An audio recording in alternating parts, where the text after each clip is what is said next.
Hello बच्चों, आज हम लोग इस वीडियो में देख रहे हैं कार्य पुस्तिका फुलवारी। ये कक्षा 4 की हिंदी की पुस्तक है। तो इसमें आज हम लोग कार्य पुस्तिका में देखेंगे पाठ 13 हौसला। प्रश्न संख्या इसमें 1 दिया गया है कि निम्नलिखित शब्दों का उनके अर्थ से मिलान करें। तो जैसे शब्द अर्थ दिया गया तो बुलंदी, बुलंदी को हम मिलान करेंगे उत्कर्ष से।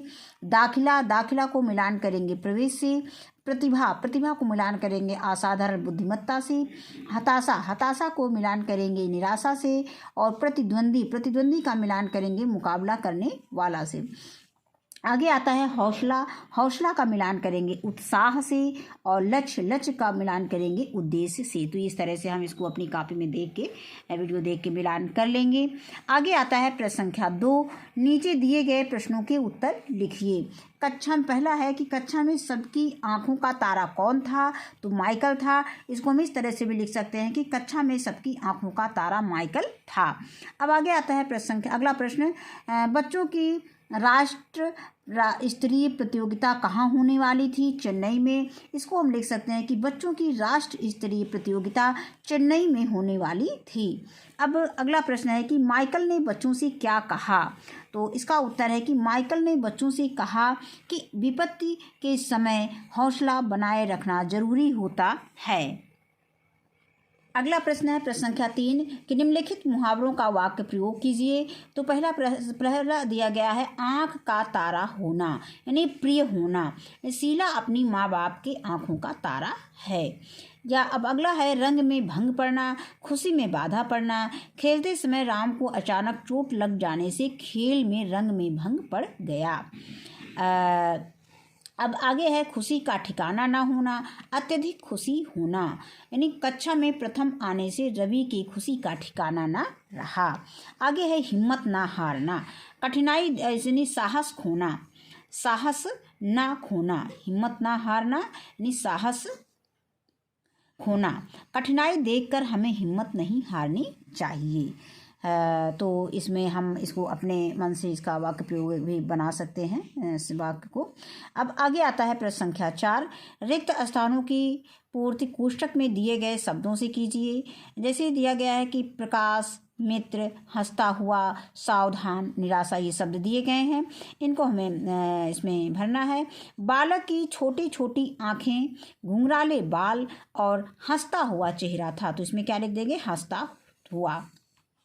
आगे आता है कि टीम लेकर मुंबई जाते समय मैं बहुत सावधान था। आगे है मंच पर धीरे धीरे प्रकाश फैलने लगा। इसका आगे है माइकल ने छात्रों को बताया कि हम दोनों बचपन के मित्र हैं। आगे आता है कि रोज दीदी ने मुझे निराशा से उबारा। नहीं, रोजी दीदी ने हमें निराशा से उबारा। आगे आता है प्रश्न संख्या 5, निम्नलिखित शब्दों के समानार्थक शब्द लिखिए। शब्द और समानार्थक शब्द दिए गए हैं। मित्र, मित्र का समानार्थक शब्द दोस्त। आँख का समानार्थक शब्द नेत्र। कक्ष का समानार्थक शब्द कमरा। और खुशी का समानार्थक शब्द प्रसन्नता। विपत्ति का समानार्थक शब्द आपत्ति हो जाएगा। इसके बाद आता है प्रश्न संख्या 6, पाठ के आधार पर नीचे दिए गए शब्दों का शुद्ध रूप लिखिए। तो प्रतिद्वंदी, इसका शुद्ध रूप प्रतिद्वंदी हो जाएगा। आगे आता है चांदनई, चांदनई का लिख सकते हैं चेन्नई। और चित्रकला का शुद्ध शब्द हो जाएगा चित्रकला। इसके बाद नंबर 4 पर प्रतियोगिताओं का हो जाएगा प्रतियोगिता। और 5वां दिया गया है पुरस्कार, इसका शुद्ध शब्द हो जाएगा पुरस्कार। और अस्पताल दिया है तो इसका शुद्ध शब्द 6ठे का हो जाएगा अस्पताल। अब आगे आता है प्रश्न संख्या 7, निम्नलिखित शब्दों का विलोम देखकर उनका वाक्य प्रयोग कीजिए। तो यहाँ पे शब्द दिए गए हैं, इन शब्दों का अर्थ लिखना है और इसके बाद हमें इनका वाक्य प्रयोग करना है। तो जैसे पहला शब्द दिया गया है अंधकार, अंधकार का शब्द क्या हो जाएगा? इसका अर्थ क्या हो जाएगा? प्रकाश। तो हम इसको फिर इसके बाद अंधकार, इसका विलोम शब्द लिखना है। इसको एक बार फिर प्रश्न पढ़ लेते हैं। निम्नलिखित शब्दों का विलोम लिखकर उनका वाक्य प्रयोग कीजिए। तो अंधकार का विलोम प्रकाश, आशा का विलोम निराशा, रोता हुआ का विलोम हंसता हुआ, असावधान का विलोम शब्द सावधान। अब इसको हमको वाक्य प्रयोग करना है। कमरे में, यानी पहले का हम करेंगे अंधकार का, कमरे में प्रकाश है। दूसरा आशा का करेंगे, यानी आशा का विलोम निराशा। तो खेल में हार जाने पर उसे निराशा का सामना करना पड़ा। अब तीसरा है रोता हुआ, यानी इसका विलोम शब्द हंसता हुआ हो जाएगा। बच्चा हंसता हुआ खेल रहा था। आगे दिया गया है असावधान, तो असावधान का हो जाएगा सावधान। खेल में हमेशा सावधान रहना चाहिए।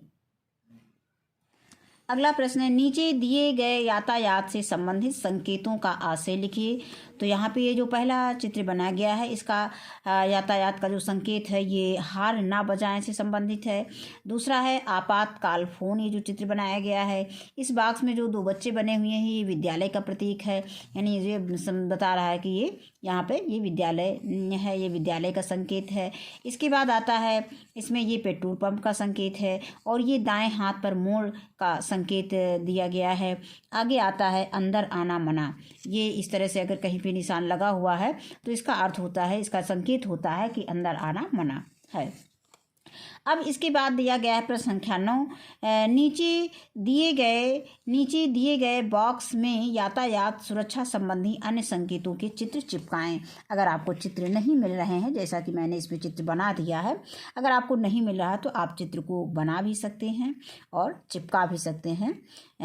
तो बस इस वीडियो में बस हम इतना ही, यहाँ पर ये वीडियो यहाँ पर ख़त्म होता है। और वीडियो देखने के लिए बहुत बहुत धन्यवाद।